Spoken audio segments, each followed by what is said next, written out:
Hello students, आज मैं बताने जा रहा हूँ आपको यूनिट्स एंड मेजरमेंट। ये 11th का फर्स्ट चैप्टर है, बहुत ही बेसिक है। तो आज हम इसी के बारे में स्टडी करेंगे, यूनिट्स एंड मेजरमेंट के बारे में। ठीक है, तो फर्स्ट ऑफ ऑल हम देखते हैं कि फिजिकल जो आपका फिजिकल वर्ल्ड है ना, तो इसमें जो भी क्वांटिटीज़ होते हैं उसको क्या बोलते हैं? फिजिकल क्वांटिटी, है ना। क्या बोलेंगे? Physical quantity. मतलब जो फिजिक्स में आपको पढ़ना है ना, वो कौन सा क्वांटिटी होगा? Physical quantity. मतलब फिजिकल क्वांटिटी का मतलब होगा वैसा quantity which can be measured, जिसको आप मेजर कर सकते हैं। जिसका मेजरमेंट संभव नहीं है उसका फिजिक्स में कोई रोल नहीं है ना। मैं बोलता हूँ कि आप बहुत ये हैंडसम है, तो क्या उसका मेजरमेंट संभव है? नहीं संभव है। अब मैं बोलता हूँ बहुत आप स्मार्ट हैं, तो क्या स्मार्टनेस का मेजरमेंट संभव है? नहीं संभव है। तो हम वैसे क्वांटिटी जिसका मेजरमेंट पॉसिबल है उसी का स्टडी हम करेंगे किसमें? फिजिक्स में। ठीक है ना।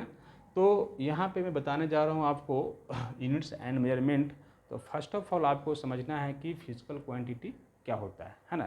फिजिकल क्वांटिटी क्या होता है उसके बारे में हम देखते हैं। तो physical quantity,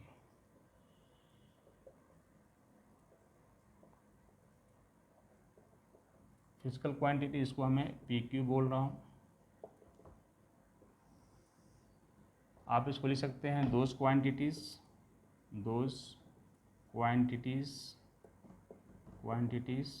which can be measured, which can be measured. कैसे मेजर करते हैं? With the help of instrument, है ना। With the help of instrument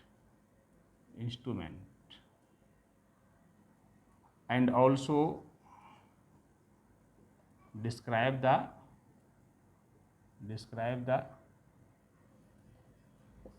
laws of physical world। ठीक है, ये डिफिनेशन किसका है? फिजिकल क्वांटिटी का है। ठीक है ना। Those quantity which can be measured with the help of instrument. जैसे मान लें कि आप वर्नियर कैलिपर आप देखेंगे, अगर आप लैब में कभी गए होंगे फिजिक्स के लैब में, वर्नियर कैलिपर, तो उससे क्या करते हैं हम? उससे हम लेंथ का मेजरमेंट करते हैं। कम थोड़ा सा 10⁻⁻⁴ के आसपास जो होता है सेंटीमीटर के आसपास हम उसका मेजरमेंट करते हैं। ठीक है ना, थोड़ा सा। तो जो लेंथ का हम मेजरमेंट कर रहे हैं, ठीक है, तो जो लेंथ का मेजरमेंट करने के लिए आपके पास जो इंस्ट्रूमेंट है ना, उसको आप क्या बोल रहे हैं? वर्नियर कैलिपर है आपके पास। तो उसी टाइप से जो आपके पास जो भी फिजिकल क्वांटिटीज होगा उसका मेजरमेंट करने के लिए हमने कोई ना कोई इंस्ट्रूमेंट का यूज़ करेंगे। ठीक है। तो यहाँ मैं बोल रहा हूँ कि those quantities which can be measured with the help of instrument का मतलब वही हुआ जिसमें मैं बोल रहा हूँ अभी वर्नियर कैलिपर। तो इससे क्या करते हैं? लेंथ का मेजरमेंट करते हैं। And also describe the laws of physical world, है ना। और ये क्या करता है? फिजिकल वर्ल्ड के लॉज को डिस्क्राइब करता है। फिजिकल वर्ल्ड का मतलब पूरा फिजिक्स हो गया, है ना। जो भी फिजिकल वर्ल्ड है उसके बारे में ये आपको डिस्क्राइब करता है। तो ये फिजिकल क्वांटिटी का डेफिनेशन हुआ। अब देखिए, there are 3 types of physical quantity. हम यहाँ पे डिस्कस कर रहे हैं कि 3 टाइप का फिजिकल क्वांटिटी होता है।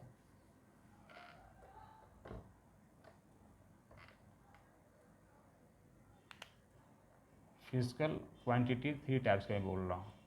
एक को बोल रहा हूँ फंडामेंटल फिजिकल क्वांटिटी। दूसरे को बोल रहा हूँ डिराइव्ड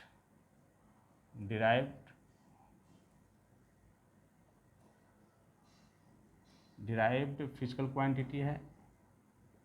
और तीसरे को बोल रहा हूँ सप्लीमेंट्री फिजिकल क्वांटिटी। ठीक है, ये 3 टाइप का फिजिकल क्वांटिटी आपके पास है। ठीक है। तो फर्स्ट ऑफ ऑल हम देखेंगे फंडामेंटल फिजिकल क्वांटिटी कौन कौन सा है, फिर हम देखेंगे डिराइव्ड फिजिकल क्वांटिटी कौन सा है, किसे बोलते हैं, फिर देखेंगे सप्लीमेंट्री फिजिकल क्वांटिटी क्या होता है। तो फर्स्ट ऑफ ऑल हम देखते हैं फंडामेंटल फिजिकल क्वांटिटी, है ना। फंडामेंटल फिजिकल क्वांटिटी के बारे में हम बात करते हैं।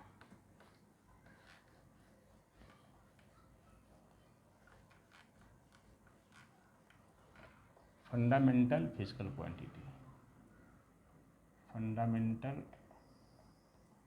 क्वांटिटी देखिए ये 7 है।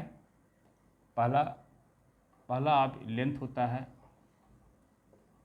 दूसरा आपका टाइम है, तीसरा आपका मास है, फोर्थ वन टेम्परेचर, बोलिए temperature, fifth one current electricity,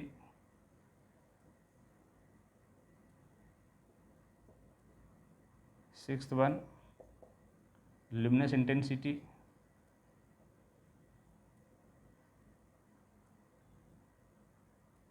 and seventh one amount of substance, amount of substance.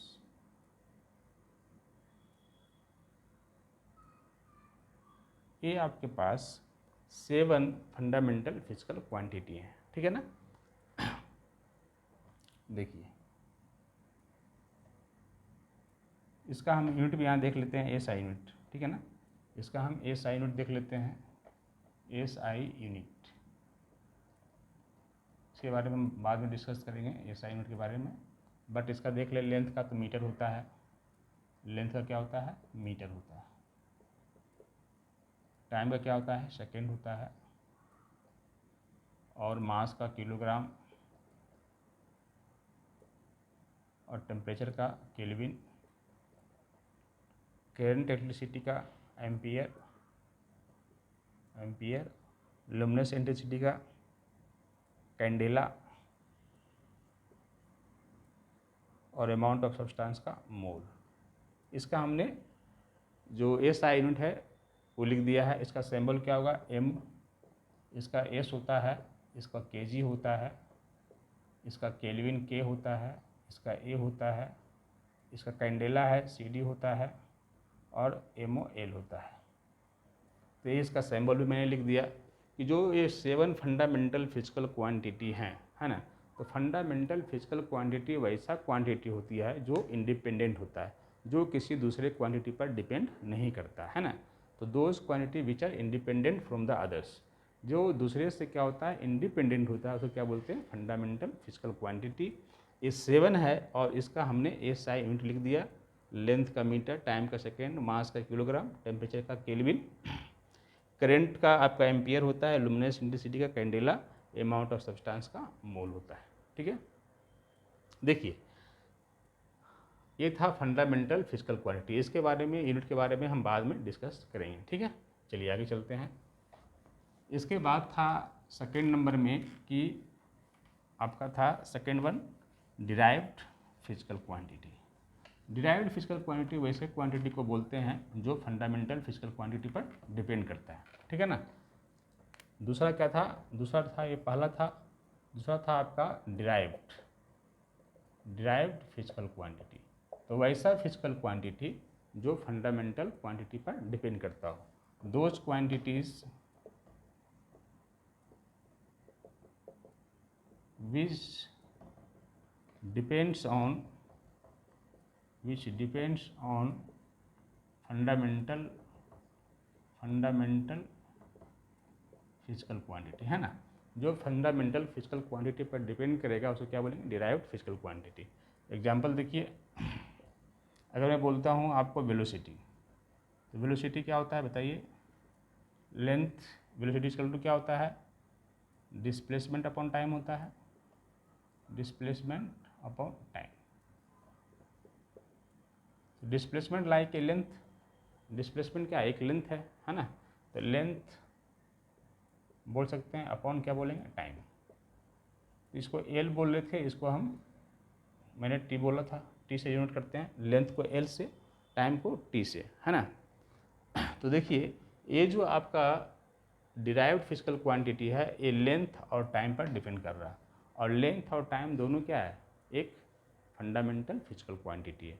तो आप बोल सकते हैं कि जो वेलोसिटी है, वेलोसिटी ये क्या है, डिराइव्ड फिजिकल क्वांटिटी है, क्योंकि वेलोसिटी डिपेंड कर रहा है किस पे, लेंथ पे और टाइम पे, है ना। तो इसको ध्यान रखना है। सिमिलरली अगर मैं बोलूँ एक्सेलरेशन या फोर्स, है ना, अगर मैं बोलता हूँ एक्सेलरेशन, देखिए एक्सेलरेशन, एक्सेलरेशन जिसको ए से डिनोट करते हैं, ये क्या होता है, change in velocity, change in velocity per unit time, यही होता है, बताइए। तो आपने देखा जो वेलोसिटी था वो डिपेंड कर रहा था किस पे, लेंथ पे और टाइम पे, है ना। अभी आपने देखा था जो वेलोसिटी वो क्या था, लेंथ पे और टाइम पे डिपेंड कर रहा था, लेंथ एंड टाइम पे, और नीचे क्या है आपका टाइम, ठीक है ना। तो ये जो एक्सेलरेशन है ये भी क्या होगा, लेंथ और टाइम पर डिपेंड करेगा, ठीक है। चेंज इन वेलोसिटी है तो चेंज इन वेलोसिटी क्या, v minus you by T, ये भी क्या एक वेलोसिटी होगा, v minus you is also velocity. ये वेलोसिटी क्या होगा, ये भी आपका क्या होगा, लेंथ अपॉन में टाइम, ये भी लेंथ और टाइम पे डिपेंड करेगा। तो यहाँ पे जो एक्सेलरेशन होगा, वो जो एक्सेलरेशन जो होगा वो डिपेंड करेगा किस पे, लेंथ पे और टाइम पे, है ना। तो हम बोल सकते हैं कि जो एक्सेलरेशन है वो भी क्या है, एक डिराइव्ड फिजिकल क्वांटिटी है, ठीक है ना। चलिए, इसी टाइप से आप कोई भी लेते हैं, मान लेते हैं फोर्स लेते हैं, तो फोर्स किस पर डिपेंड करेगा, force is equal to M A होता है ना। फोर्स इज इक्वल टू क्या होता है, force if equal to M A, है ना। ये मास है आपका, ये मास हो गया। और एक्सेलरेशन को आपने देखा था कि अभी किस पे डिपेंड कर रहा था, ये डिपेंड कर रहा था आपका लेंथ पर और टाइम पे, लेंथ एंड टाइम। तो आप बोल सकते हैं जो फोर्स है वो मास पर, लेंथ पे और टाइम पर डिपेंड कर रहा है ना। और ये मास, लेंथ और टाइम तीनों क्या है, एक फंडामेंटल फिजिकल क्वांटिटी है। तो आप फोर्स को क्या बोल सकते हैं, फोर्स को बोल सकते हैं कि एक डिराइव्ड फिजिकल क्वांटिटी है, ठीक है ना।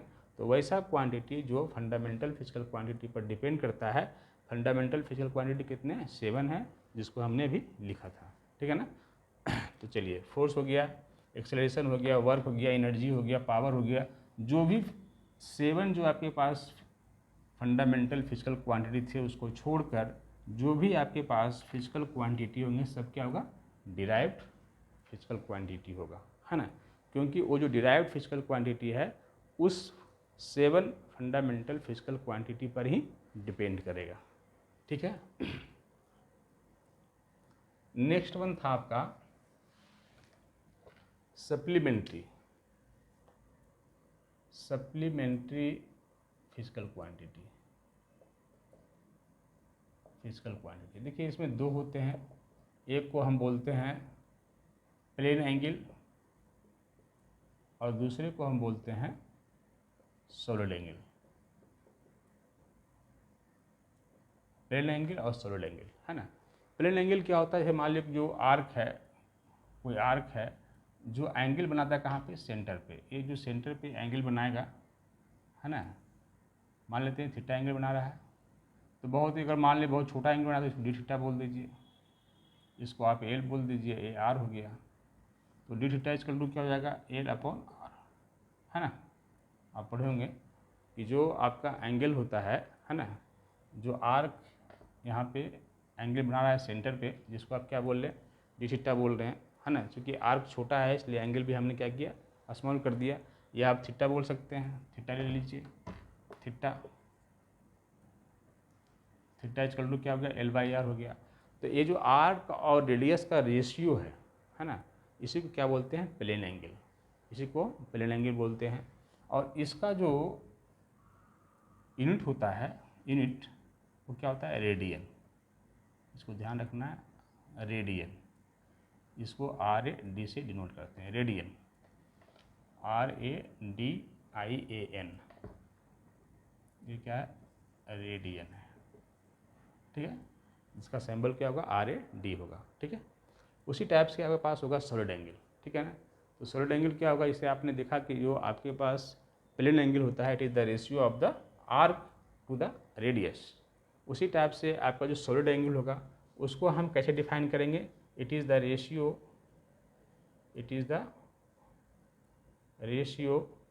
Intercepted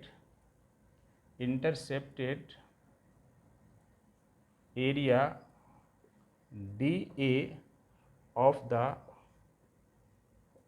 spherical surface to the radius to the square of the radius, to the square of the radius, square of the radius, square of the radius R, ठीक है ना। रेडियस को हम यहाँ आर बोलेंगे। देखिए जो ये प्लेन एंगल आपको समझ में आ गया होगा, इसका क्या होता है, यूनिट रेडियन होता है। अच्छा, रेडियन और आपका जो डिग्री होगा उसमें क्या रिलेशन होगा, है ना।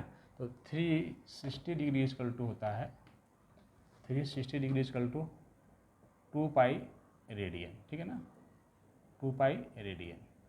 तो 180 degree equal to how much, pi radian, ठीक है ना। अगर एंगल दिया हो आपका डिग्री में तो आप क्या करेंगे, उसको कन्वर्ट कर सकते हैं रेडियन में, बहुत ही सिंपल है। अगर ये 90 होता तो क्या होता, π/2 होता। अगर ये 60 होता तो क्या होता, π/3 होता, है ना। अगर ये 45 डिग्री होता तो क्या होता, 45 डिग्री तो क्या होता, π/4 होता, है ना, π/4 रेडियन। तो इसका जो SI यूनिट होता है, जो प्लेन एंगल का SI यूनिट जो होता है वो क्या होता है, रेडियन होता है, जिसको RAD से हम डिनोट करते हैं, ठीक है ना। इसको याद रखना है। चलिए देखते हैं सॉलिड एंगल क्या होता है। देखिए सॉलिड एंगल का जो डिफिनेशन है मैं इधर लिखा हूँ। सॉलिड एंगल बोल रहा है कि it is the ratio of intercepted area DA of the spherical surface to the square of the radius R। मतलब देखिए जो इंटरसेप्टेड एरिया DA है ऑफ द स्फेरिकल सरफेस, मतलब कुछ ऐसा है, चूँकि ये 3 डायमेंशनल होता है तो कुछ ऐसा है आपका है, और एंगल बना रहा है कहाँ पे, एपेक्स पे। इसको क्या बोलते हैं, नीचे वाले पॉइंट को, ये O पॉइंट है, ये पॉइंट क्या है, O है, इसको बोलते हैं एपेक्स, ठीक है। ये आपका एरिया है DA, एरिया क्या है, DA है आपका एरिया, ठीक है ना। ये DA एरिया है, ये एंगल बना रहा है इधर, ठीक है ना।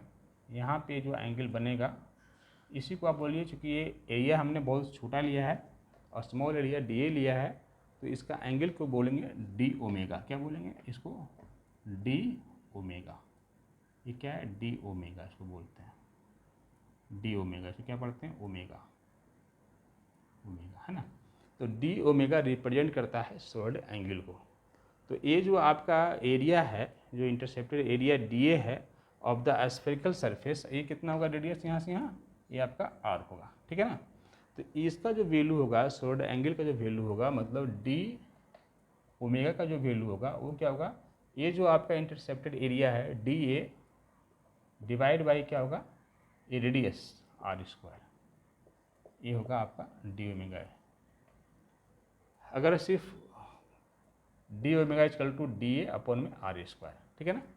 अगर आप इसको ओमेगा सिर्फ लेते हैं तो आप बोल सकते हैं A अपॉन में R², ठीक है ना, A अपॉन में R²। तो ये जो होता है आपका जो इंटरसेप्टेड एरिया है, it is the ratio of intercepted area, है ना, of the spherical surface to the square of the radius. इसको क्या बोलेंगे, इसी को बोलते हैं हम सॉलिड एंगल। और इस वो जो पॉइंट है जहाँ पे एंगल बना रहा है, जो क्या बोलते हैं, एपेक्स। क्या बोलेंगे, एपेक्स, क्योंकि ये 3 डायमेंशनल है ना। 3 डायमेंशनल जो आपके पास स्फेरिकल आपका सरफेस है, उससे जो एंगल बन रहा है कहाँ पे, एपेक्स पे, उसी को हम क्या बोलते हैं, सॉलिड एंगल। इस सॉलिड एंगल का जो आपका यूनिट होगा वो क्या होगा, स्टेरेडियन। क्या बोलते हैं उसको, unit of solid angle. Solid angle क्या होता है, स्टेरेडियन, जिसको हम SR बोलते हैं, है ना, SR सिंबल से डिनोट करते हैं। तो आई होप आपको ये समझ में आ गया हो कि दो आपके पास जो सप्लीमेंट्री फिजिकल क्वांटिटी था, ठीक है ना, तो उसमें एक था आपका कौन सा, एक था प्लेन एंगल और दूसरा था सॉलिड एंगल, ठीक है। दोनों का यूनिट क्या होता है मैंने यहाँ पे डिस्कस कर दिया, बाद में डिस्कस करूँगा यूनिट के बारे में डिटेल में, है ना, बट इस दोनों का हमने यहाँ पे डिस्कस किया है, ठीक है। चलिए, तो ये 3 टाइप्स ऑफ फिजिकल क्वांटिटी था। पहला कौन था, fundamental physical quantity, then derived, and third one supplementary. इस तीनों के बारे में हमने डिस्कस कर दिया, ठीक है। अब चलते हैं हम यूनिट क्या होता है, ठीक है। अब हम देखते हैं कि यूनिट के बारे में, कि जो फिजिकल क्वांटिटी आपके पास है ना, जो आपके पास फिजिकल क्वांटिटी है उसी का हम क्या करेंगे, यूनिट एंड डायमेंशन लिखेंगे। तो फर्स्ट ऑफ ऑल हम बात करते हैं यूनिट का। यूनिट क्या होता है उसके बारे में हम स्टडी करते हैं। यूनिट, देखिए यूनिट क्या होगा। कोई भी फिजिकल क्वांटिटी है उसका जो स्टैंडर्ड मेजरमेंट होता है ना, the standard measurement of any physical quantity with respect to standard reference. कोई स्टैंडर्ड रेफरेंस ले लीजिए आप, जैसे जो आप यूनिट लिखते हैं उसमें आप मीटर, जैसे लेंथ का मीटर, टाइम का सेकेंड, मास का केजी, एक स्टैंडर्ड रेफरेंस लेके आप लिखते हैं, है ना। तो आप बोल सकते हैं, यूनिट का डेफिनेशन दे सकते हैं, the standard measurement of standard measurement of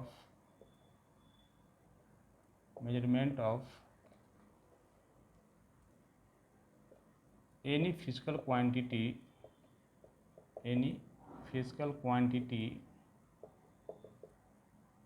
with respect to a standard reference।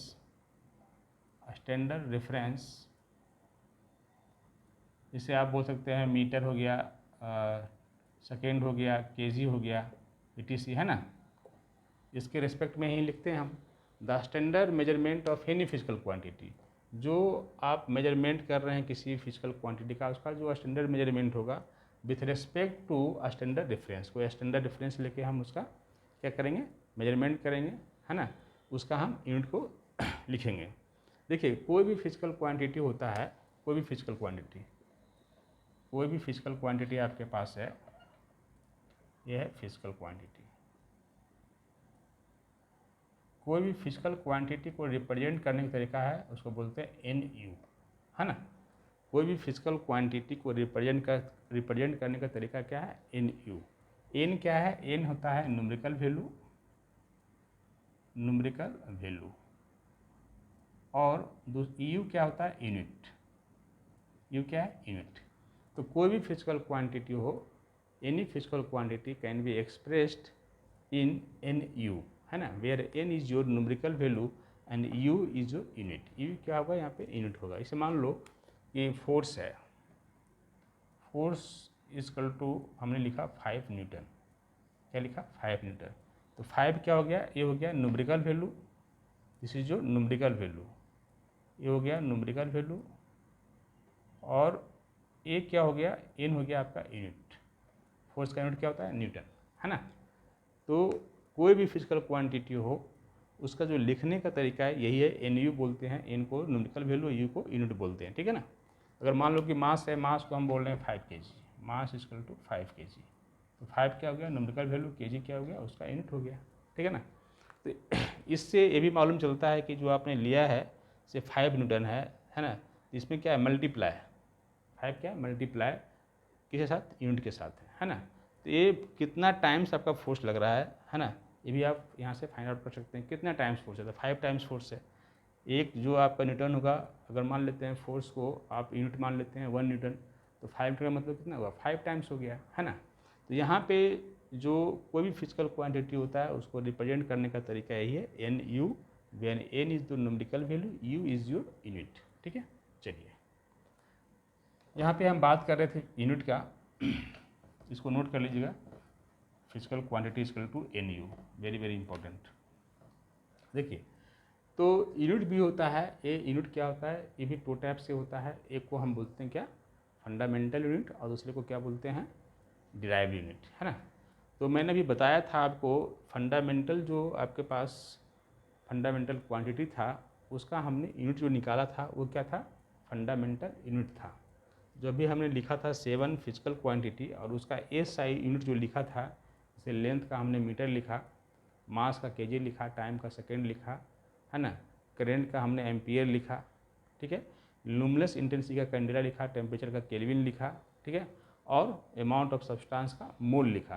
तो ये जो 7 जो फंडामेंटल फिजिकल क्वांटिटी का जो यूनिट होता है उसे क्या बोलते हैं, फंडामेंटल यूनिट। क्या बोलेंगे, फंडामेंटल यूनिट, ठीक है ना। तो अभी मैंने आपको बताया था, तो ये यूनिट होता है 2 टाइप्स का। ये यूनिट है कितने टाइप्स का, 2 टाइप्स का। एक को बोलते हैं फंडामेंटल यूनिट, फंडामेंटल यूनिट हो गया, और दूसरा है आपका यूनिट, और दूसरा है डिराइव्ड यूनिट, डिराइव्ड यूनिट, ठीक है ना। तो फंडामेंटल यूनिट जो था, जो आपके पास 7 फिजिकल क्वांटिटी थे, फंडामेंटल फिजिकल क्वांटिटी, उसका जो यूनिट होगा उसे क्या बोलेंगे, हम बोलेंगे फंडामेंटल यूनिट। तो फंडामेंटल यूनिट कौन कौन सा हो जाएगा, मान लें कि लेंथ है, तो लेंथ का क्या था, याद कीजिए मीटर, सिंबल सिर्फ लिख रहा हूँ एम। मास का क्या था, केजी। टाइम का क्या था, टाइम था टाइम का सेकेंड। आपका था टेम्परेचर, टेम्परेचर क्या था, केल्विन, याद है। करेंट इलेक्ट्रिसिटी, करेंट इलेक्ट्रिसिटी, ये क्या था आपका एम्पियर, ठीक है। उसी टाइप से था आपका luminous intensity, luminous intensity, candela था जिसको हमने सीडी बोला था, और एक था आपका amount of substance, amount of substance, जिसको हमने यहाँ पे मोल बोला था, मोल। तो एक ये जो आपका 7 है, ये 7 ये क्या है, ये आपका है फंडामेंटल यूनिट, क्या है, फंडामेंटल यूनिट। ये जो आपका 7 है ये क्या है, आपका फंडामेंटल यूनिट है, ठीक है ना। तो इसको ध्यान रखना है, यूनिट 2 टाइप्स का है, एक फंडामेंटल होता है, दूसरा डिराइव्ड होता है। ये फंडामेंटल में 7 होते हैं, length, mass, time, temperature, current electricity, luminous intensity and the amount of substance, ठीक है। इधर जो 7 है ये क्या है, एक 7 क्या है, फंडामेंटल फिजिकल क्वांटिटी है। उसी जो फंडामेंटल फिजिकल क्वांटिटी का जो यूनिट होगा उसे क्या बोलेंगे, फंडामेंटल यूनिट बोलेंगे, ठीक है। चलिए आपको समझ में आ गया होगा। अब देखते हैं डिराइव्ड यूनिट क्या होता है, डिराइव्ड यूनिट क्या होता है, डिराइव्ड यूनिट। आप फंडामेंटल यूनिट को अगर डिफाइन करना चाहें तो कैसे डिफाइन करेंगे, कि वैसा यूनिट जो किसी पर डिपेंड नहीं करता हो, तो क्या बोलेंगे, फंडामेंटल यूनिट बोलेंगे। डिराइव्ड यूनिट क्या होगा, कि वैसा यूनिट जो फंडामेंटल यूनिट पर डिपेंड करता है ना, ठीक है। जैसे देखिए मैं बोल रहा हूँ वेलोसिटी, क्या होता है, डिस्प्लेसमेंट अपॉन में टाइम, ये होता है। डिस्प्लेसमेंट लाइक ए लेंथ, इसका क्या होगा यूनिट, मीटर होगा। देखिए फंडामेंटल मीटर है, टाइम में क्या होगा, सेकेंड, तो क्या हो गया, मीटर पर सेकेंड।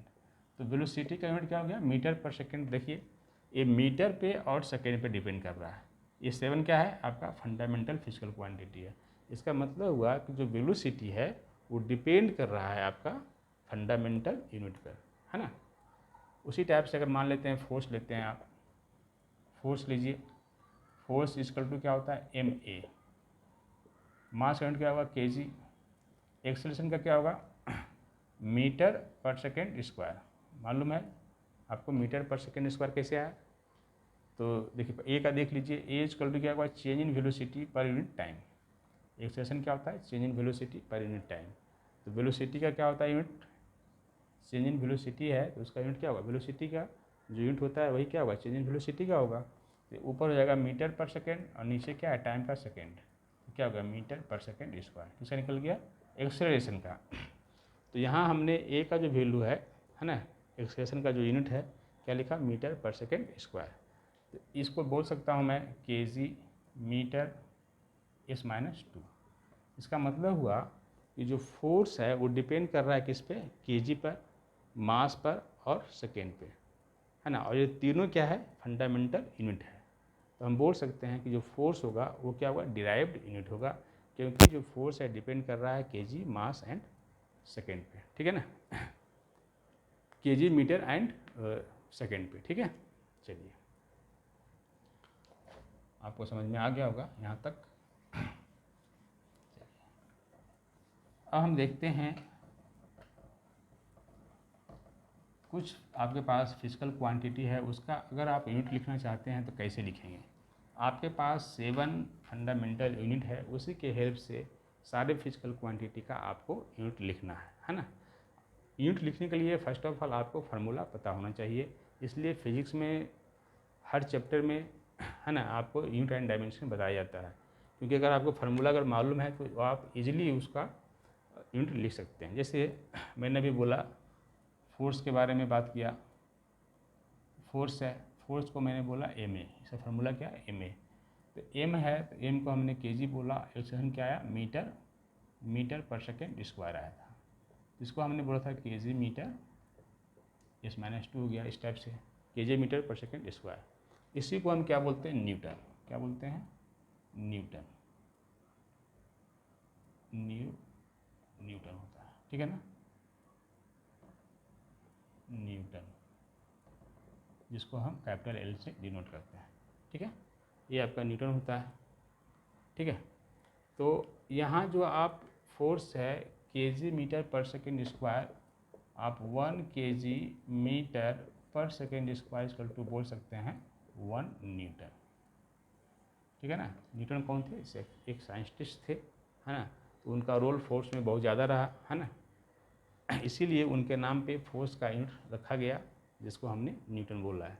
तो वो बोल सकते हैं जो फोर्स का एस आई यूनिट होगा वो क्या है, यहाँ पे न्यूटन है, ठीक है।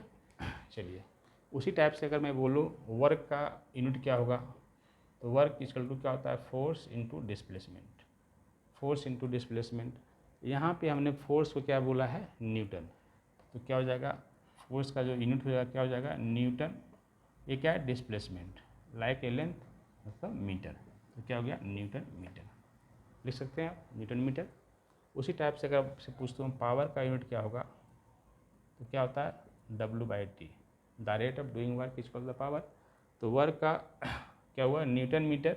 देखिए इस न्यूटन मीटर को हम क्या बोलते हैं जूल बोलते हैं, क्या बोलते हैं, इसको याद रखना है जूल, इसको कैपिटल जैसे डिनोट करते हैं। जूल भी एक साइंटिस्ट थे, तो न्यूटन मीटर को बोल सकते हैं joule, 1 newton metre equal to how much 1 joule के बराबर होगा, ठीक है।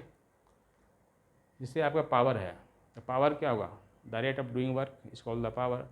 तो W क्या है, W आपका क्या है यहाँ पे W/T वर्क है, तो वर्क का क्या हो गया जूल, देखिए यहाँ से ए सेकेंड क्या हो गया जूल पर सेकेंड, इसका यूनिट क्या हो जाएगा, इसका भी यूनिट होता है वाट, है ना, वाट भी एक क्या थे साइंटिस्ट थे, ये भी हो जाएगा इसका यूनिट क्या हो जाएगा वाट, ठीक है ना।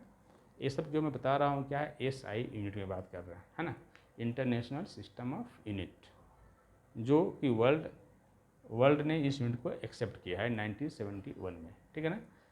इंटरनेशनल कॉन्फ्रेंस में SI सिस्टम को ही, इंटरनेशनल सिस्टम ऑफ यूनिट को ही एक्सेप्ट किया गया है, ठीक है। इसलिए स्टैंडर्ड जो मेजरमेंट है, स्टैंडर्ड जो यूनिट है वो SI को माना जाता है, ठीक है।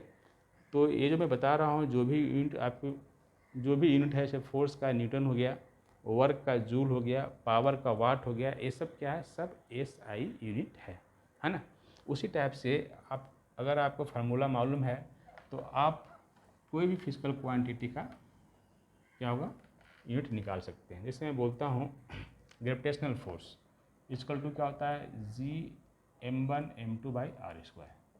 आपसे अगर पूछता हूँ कि यूनिवर्सल ग्रेविटेशनल कांस्टेंट का यूनिट क्या होगा, तो क्या करेंगे आप G इक्वल टू क्या हो जाएगा F r²/m1m2। आपको मालूम है कि यूनिवर्स में जो भी अगर मास हैं उसके बीच में जो फोर्स काम करता है तो क्या बोलते हैं ग्रेविटेशनल फोर्स बोलते हैं, है ना। इसका फॉर्मूला होता है F equal to G m1m2/r², G equal to क्या होगा F r²/m1m2। तो फोर्स का क्या हो गया देखिए न्यूटन, फोर्स का न्यूटन हो गया, r² क्या होगा मीटर स्क्वायर, m1m2 क्या होगा kg का स्क्वायर। तो आप बोल सकते हैं इसका जो यूनिट हो गया न्यूटन मीटर स्क्वायर kg-2, ठीक है। उसी टाइप से अगर आपसे पूछ दे कि इलेक्ट्रोस्टैटिक फोर्स है उसका क्या होगा, बताइए। इलेक्ट्रोस्टैटिक फोर्स, इलेक्ट्रोस्टैटिक फोर्स ये क्या होता है इक्वल टू, आपको मालूम है कि जब दो चार्ज के बीच में जो फोर्स लगता है if charge is at rest, है ना, तो क्या बोलते हैं इलेक्ट्रोस्टैटिक फोर्स। तो इसका फार्मूला क्या होता है Q1 Q2/r²। अगर आप K का वैल्यू निकालना चाहें तो क्या हो जाएगा यहाँ पे F r²/Q1 Q2, ये होगा, बताइए। ये हो गया न्यूटन मीटर स्क्वायर और चार्ज है क्या होगा कूलम का स्क्वायर, ये हो जाएगा, बताइए, है ना। तो अगर आपको फार्मूला मालूम है तो आप इजीली उसका यूनिट को फाइंड आउट कर सकते हैं, ठीक है। चलिए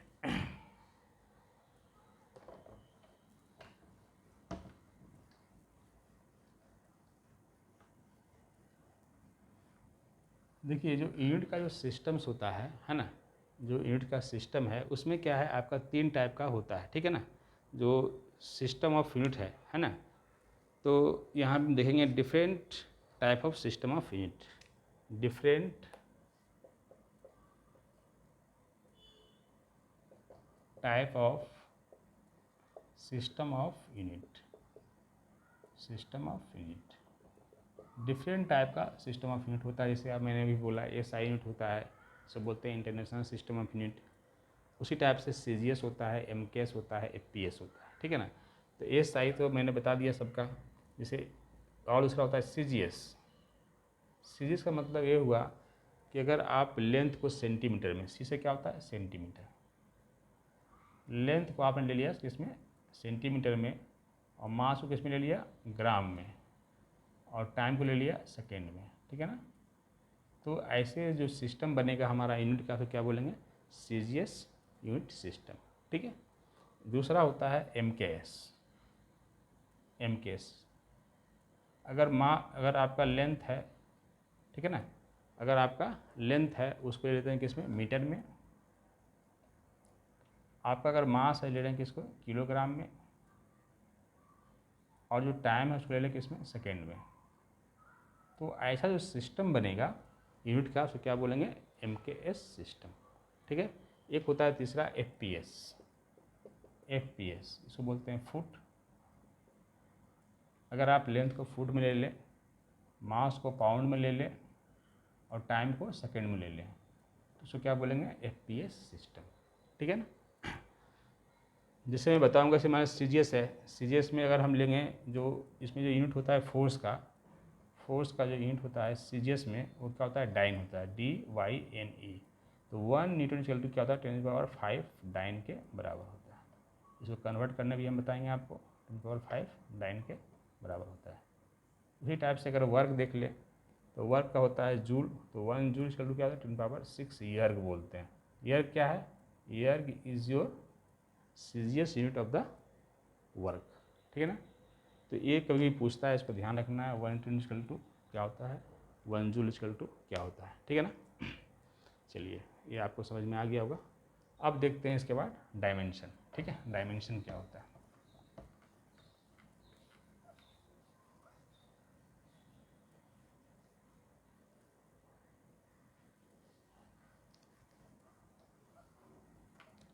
आइए अब देखते हैं डायमेंशन। डायमेंशन क्या होता है।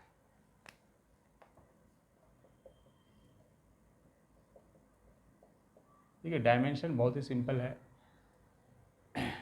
जो फंडामेंटल फिजिकल क्वांटिटी पे जितना पावर रेज करेंगे, है ना, जितना हम पावर रेज करते हैं किस पे फंडामेंटल फिजिकल क्वांटिटी पे, उसको क्या बोलते हैं डायमेंशन बोलते हैं, है ना।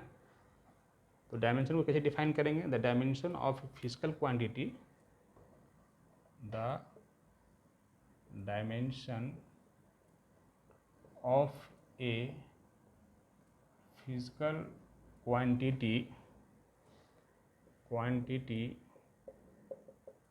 are the powers to which the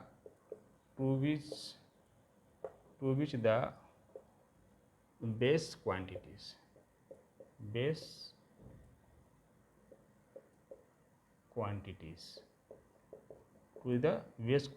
are raised, ठीक है ना।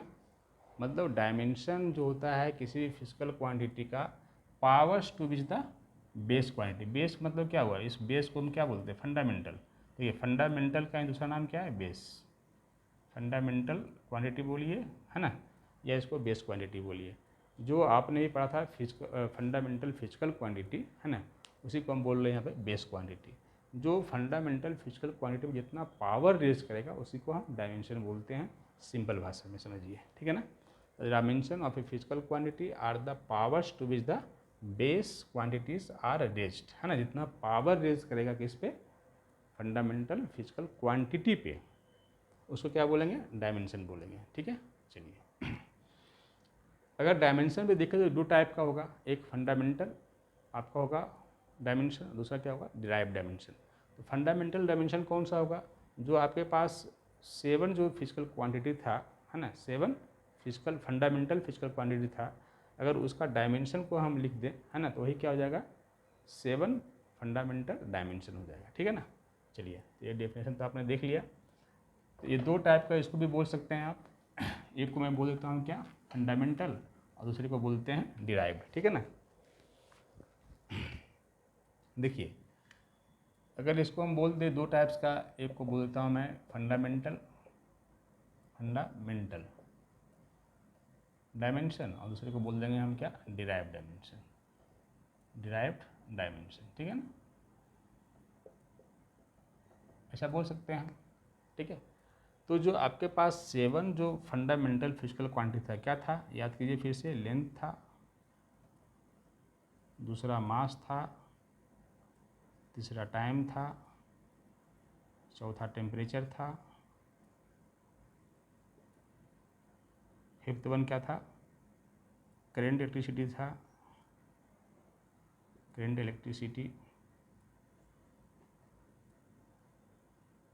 और पांचवा था आपका क्या सिक्स्थ वन लुमिनस इंटेंसिटी,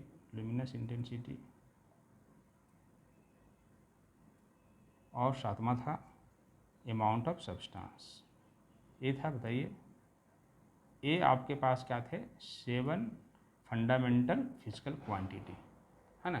तो ये जो 7 फंडामेंटल फिजिकल क्वांटिटी का जो डायमेंशन होगा उसको क्या बोल देंगे फंडामेंटल डायमेंशन।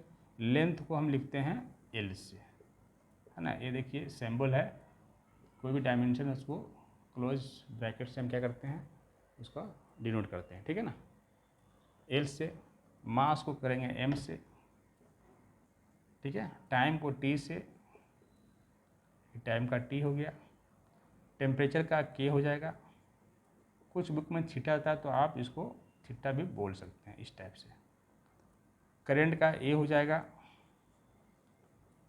और कुछ में आई देता है तो आई भी दोनों सही है, आई और ए दोनों सही है। ठीक है। लुमिनस इंटेंसिटी है, इसको हम बोलेंगे क्या सी से डिनोट करेंगे लुमिनस इंटेंसिटी को, और अमाउंट ऑफ सब्सटेंस को जो मोल था MOL। ठीक है, ये आपका हो जाएगा। ठीक है। तो ये 7 क्या हो गया आपके पास, ये 7 हो गया फंडामेंटल डायमेंशन, ये हो गया आपका 7 फंडामेंटल डायमेंशन। ठीक है ना। तो आपको समझ में आ गया होगा कि ये जो डायमेंशन है ये कितने होंगे 7 फंडामेंटल डायमेंशन आपका हो गया। ठीक है। चलिए, अब देखते हैं डिराइव डायमेंशन। तो फंडामेंटल डायमेंशन वैसा डायमेंशन था जो किसी पर डिपेंड नहीं करता है ना। ये किसी पर डिपेंड नहीं कर रहा है, ये 7 देखिए किसी पर डिपेंड नहीं कर रहा है। लेकिन जो डिराइव डायमेंशन होगा वो क्या होगा फंडामेंटल डायमेंशन पर डिपेंड करेगा। ठीक है। चलिए एग्जांपल देखते हैं।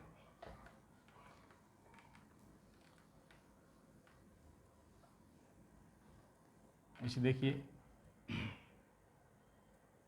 जैसे मैं लिख रहा हूँ आपका, शुरू करते हैं फिर से वेलोसिटी से। तो वेलोसिटी का डायमेंशन क्या होगा बताइए, इक्वल टू डिस्प्लेसमेंट अपॉन में क्या होता है टाइम होता है। ठीक है।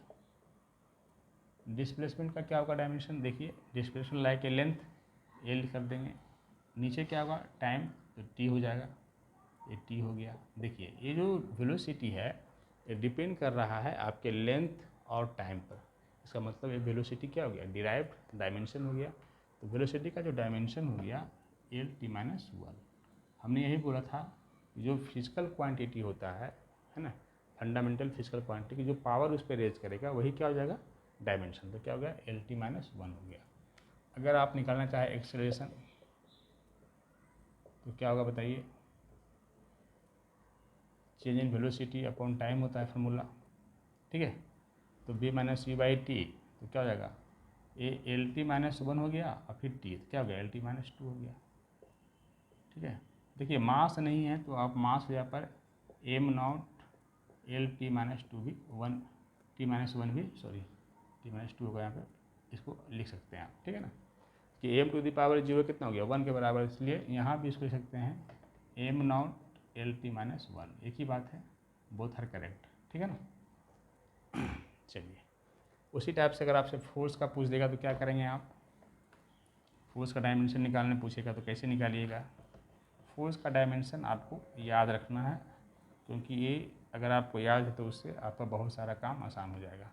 जैसे फोर्स है इजकल टू एम ए, बताइए एम का डायमेंशन एम हो गया मास का, ए का अभी मैंने निकाला क्या था, ए का एल टी माइनस 2, तो क्या हो गया फोर्स का एम एल टी माइनस 2। उसी टाइप से अगर मैं वर्क का बोलूँ तो क्या होगा, फोर्स इंटू डिस्प्लेसमेंट, फोर्स निकल गया एम एल टी माइनस 2, और डी है, डी क्या लाइक ए लेंथ, तो मल्टीप्लाई हो जाएगा यहाँ पे एल, फिर एल क्या होगा एल स्क्वायर हो गया, पावर क्या होगा डब्ल्यू बाई टी, डब्ल्यू का निकल गया M L square T minus 2, ये नीचे टी है तो टी ऊपर जाएगा क्या होगा -3 हो जाएगा, बताइए होगा, ये किसका निकल गया पावर का, ठीक है ना। तो उसी टाइप से कोई भी फिजिकल क्वांटिटी होगा उसका आप डायमेंशन इजीली निकाल सकते हैं, ठीक है। तो देखिए मैंने भी बताया था force gravitational force G m1 m2 by R square. अब आपसे पूछ रहा हूँ कि जो यूनिवर्सल ये आपका ग्रेविटेशनल कांस्टेंट है उसका डायमेंशन क्या होगा, तो क्या करेंगे, डायमेंशन निकालने के लिए भी आपको वही काम करना कि पहले आप जी को लिख दीजिए F R square m1 m2, ठीक है।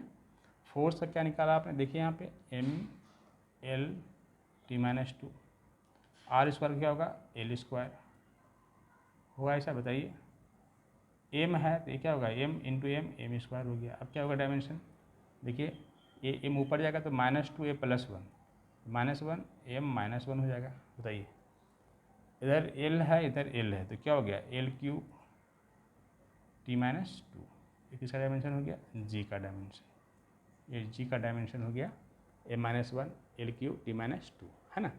तो कोई भी मान लीजिए आपके पास फिजिकल क्वांटिटी है उसका आप डायमेंशन इजीली निकाल सकते हैं अगर आपको उसका फार्मूला मालूम है, ठीक है ना। जैसे मैं आपको कुछ एग्जांपल देखते हैं, जैसे आपको निकालना है काइनेटिक एनर्जी का, क्या होगा ½ mv², निकाल देंगे, बताइए यही होता है। तो ये जो कांस्टेंट टर्म है ना, उसका कुछ यूनिट होता नहीं है, तो m का मास, ये मास है तो m हो गया, v² है तो v का मैंने क्या बताया एल टी माइनस 2, इसका स्क्वायर तो एल स्क्वायर इधर क्या होगा t-4 हो जाएगा, ये होगा, बताइए v² तो इसका स्क्वायर कर देंगे आप, क्या होगा m एल स्क्वायर t-4, है ना। क्योंकि v का यहाँ पे क्या होता है, सॉरी एल टी माइनस 1 तो क्या होगा एल टी माइनस 2 हो जाएगा, 4 नहीं ये 2 हो जाएगा, है ना, ml² t-2 हो जाएगा, ठीक है। क्योंकि यहाँ पे जो वेलोसिटी होगा है ना उसका क्या हो जाता है, वेलोसिटी का एल टी माइनस 1, उसका स्क्वायर एल² t-1 तो एल² t-2 हो गया, है ना, मतलब ml² t-2, ठीक है। उसी टाइप से अगर आपसे पूछता है कि आप निकालिए, आपको मान लो कि कोई भी टर्म हो या कोई भी फिजिकल क्वांटिटी है, अगर आपको फार्मूला दिया हुआ है या आपको फार्मूला मालूम है तो उससे क्या होता है कि आप कोई भी किसी का भी फिजिकल क्वांटिटी का आप डायमेंशन निकाल सकते हैं, ठीक है ना। चलिए जैसे E=SC/λ होता है ना, प्लैंक कांस्टेंट है, तो इससे बोल देगा एच का डायमेंशन बताइए क्या होगा, कैसे निकालिएगा एच का डायमेंशन बताइए। ई है एनर्जी होता है, एनर्जी क्या होता है, एनर्जी का होता है ml² t-2, है ना, ml² t-2। जो एनर्जी काइनेटिक एनर्जी भी क्या है, एक टाइप की एनर्जी, देखिए क्या है ml² t-2 आया। जो वर्क का होगा वही क्या होगा एनर्जी का भी, तो याद रखना है जो वर्क का डायमेंशन होगा वही एनर्जी का भी डायमेंशन होगा, ठीक है ना। क्योंकि एनर्जीज क्या होता है the capacity of doing work, है the capacity of doing work, तो उसका जो एनर्जी का जो होगा डायमेंशन वो क्या होगा वर्क के तरह ही होगा, सेम होगा। ml² t-2 हो गया, चलिए ये हो गया। अगर आप यहाँ से h करेंगे क्या होगा E λ/c, तो ई का निकल गया लेमडा लाइक लेंथ, क्या वेव लेंथ है तो एल हो जाएगा इसका, और सी क्या है आपका लाइट का वेलोसिटी है तो क्या होगा वेलोसिटी का एल टी माइनस वन।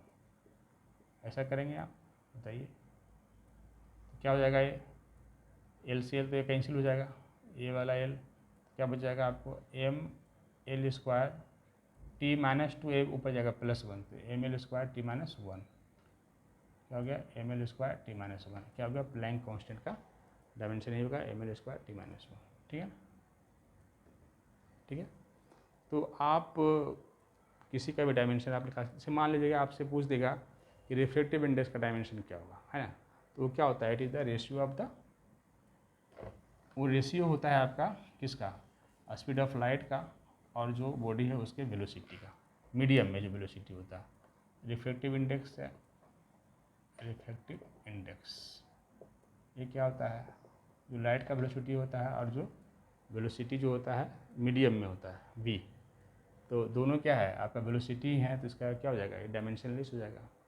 आपका स्ट्रेन बोल देगा, है ना, स्ट्रेन, तो चेंज इन लेंथ अपन में ओरिजिनल लेंथ, इसका भी क्या होगा, ये भी क्या होगा, डायमेंशनलेस हो जाएगा, डायमेंशन लेस।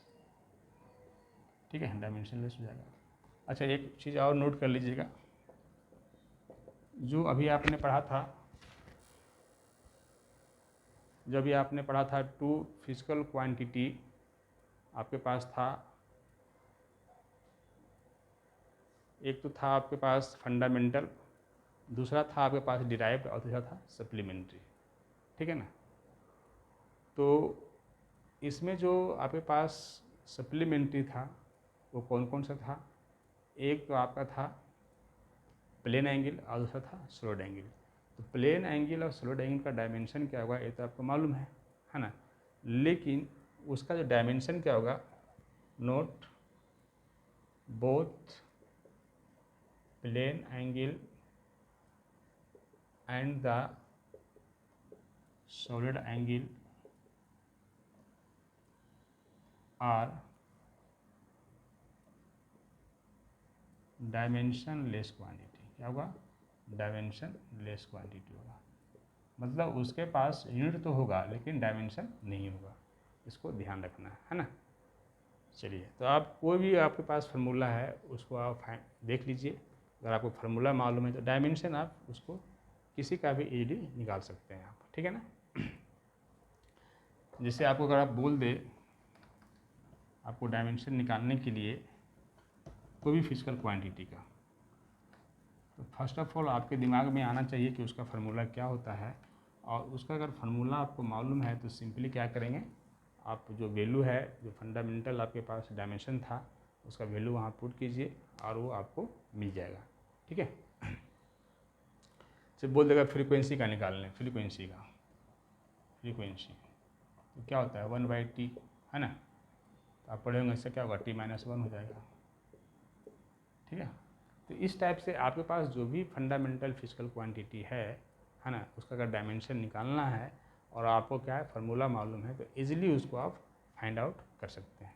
ठीक है, चलिए आप घर में क्वेश्चन सोल्व करके देखिएगा, आई थिंक आपसे सब बन जाएगा, है ना। जैसे मान लीजिए कि आपके पास इलेक्ट्रोस्टैटिक फोर्स है F = K Q1 Q2 by, ये होता है आपका F = K Q1 Q2 by r²।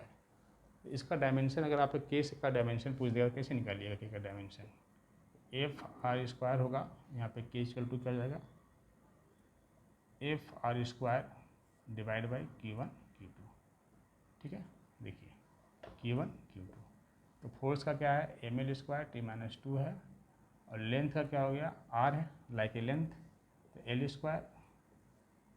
Q का क्या होगा डायमेंशन बताइए, आपको मालूम है I बराबर होता है Q/T, तो Q = क्या होगा IT, और I अगर यहाँ पे डायमेंशन लिखे Q का क्या होगा I और T, ये डायमेंशन हो जाएगा इसका IT, है ना। तो Q1 Q2 है तो क्या हो जाएगा I² T², लिख सकते हैं I² T², है ना। ये क्या है आपका करंट था, I क्या है करंट का, उसका I या A लिख सकते हैं आप, ये T क्या है टाइम है, तो IT हो गया I² T² हो गया, यहाँ पे ये ऊपर जाएगा तो क्या हो जाएगा ml4 और ये L4 टी ए देखिए ऊपर जाएगा -4 t-4 और ए नीचे आई स्क्वायर ऊपर जाकर क्या होगा i-2 हो जाएगा। इस टाइप से आप इसको निकाल सकते हैं के का जो डायमेंशन है ना। तो आपको ऐसे आप डायमेंशन निकाल सकते हैं। उसी टाइप से अगर आप मान लीजिए कि आपको पूछ देगा थर्मल कंडक्टिविटी का निकालने के लिए, कैसे निकालिएगा थर्मल कंडक्टिविटी। थर्मल कंडक्टिविटी का अगर आपको डायमेंशन निकालने बोल देगा तो क्या कीजिएगा, कैसे निकालिएगा बताइए। जो मैंने बताया था dq/dt होता है ना, -KA/dT/dx सही होता है। ठीक है, आपसे पूछ रहा है थर्मल कंडक्टिविटी का क्या होगा, तो K इक्वल टू क्या करेंगे, K का डायमेंशन क्या होगा, देखिए Q/T है, ये वाट हो गया, पावर हो गया, लाइक पावर, तो क्या होता है पावर का बताइए ml²। पावर का जो मैंने यूनिट लिखा था पहले पावर का देखिए, ए क्यू क्या है लाइक एनर्जी, तो पहले एनर्जी का लिख दीजिए ml² t/t होगा तो क्या होगा -3 हो जाएगा, ये हो जाएगा ml² t-3 हो गया। अब इधर है के नीचे क्या आएगा एरिया, तो क्या होगा l² और आपका है dt/dx है ना, तो ये x इधर मल्टीप्लाई हो जाएगा तो ये इधर l हो जाएगा, बताइए इधर l हो गया, इधर l² हो गया और dt क्या है टेम्परेचर, यहाँ पे k हो गया, ये होगा बताइए। तो यहाँ से आपको थर्मल कंडक्टिविटी का मिल जाएगा, क्योंकि देखिए dq/dt है तो थर्मल करंट यही होता है, तो इसका ml² t-2 हुआ और फिर आपका नीचे t है, फिर -1 जाएगा ऊपर, क्या होगा t-1 एक्स्ट्रा ऐड हो जाएगा तो ml² t-3 हो जाएगा, और उसके बाद क्या dx मल्टीप्लाई होगा इधर तो l हो गया, a से क्या होगा डिवाइड होगा तो l² हो गया, ये क्या है टेम्परेचर है, चेंज इन टेम्परेचर, तो क्या हो जाएगा केल्विन हो जाएगा। ठीक है, तो आपको क्या मिल जाएगा यहाँ से l² कैंसिल हो गया, तो हो गया ml t-3 k-1, ये किसका डायमेंशन हो गया k का। ठीक है ना, थर्मल कंडक्टिविटी का। तो इस टाइप से फिजिक्स में कोई भी आपके पास फिजिकल क्वांटिटी है उसका डायमेंशन आप इजीली लिख सकते हैं अगर आपको फार्मूला पता हो। तो ठीक है, चलिए थैंक यू।